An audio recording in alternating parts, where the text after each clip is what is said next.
The EU Commission President was frank about the challenges facing the bloc. I believe the next 12 months are decisive if we want to reunite our Union, if we want to overcome the divisions between East and West which have opened up in recent months. Those divisions threaten to overshadow the informal meeting of EU heads of state scheduled Friday in Bratislava. Some of these issues between member states of the EU are existential. They're not simply kind of a matter of personalities or something. They are about the construction of the European Union. Eastern member states, including Slovakia, have resisted Brussels' plans for a compulsory quota system to resettle refugees across the EU. The dispute escalated this week when Luxembourg's foreign minister said Hungary should be expelled from the bloc for its hardline stance on the refugee crisis, which included erecting a border fence to keep out migrants.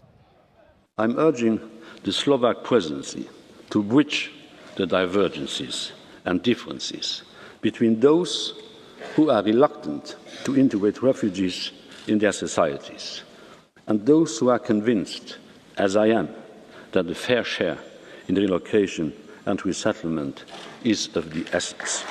But the divergences between East and West go beyond the refugee crisis, says analyst Stephen Booth.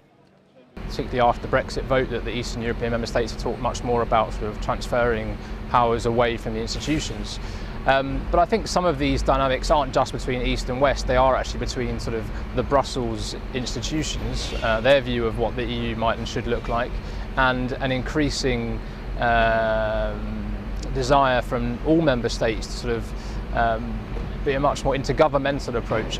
The Brexit vote still dominates debate in the EU, but in seeking a common cause to unify a fractured union, Juncker proposed stronger military cooperation. We must have a European headquarters. We must also organize ourselves to work toward a common military force. And this should be in complement with NATO. More European defense in Europe doesn't mean less transatlantic solidarity. A common European Union military force was something Britain had long resisted, but its influence is already diminished. Britain won't have a seat at the table at Friday's summit. Henry Ridgwell for VOA News, London.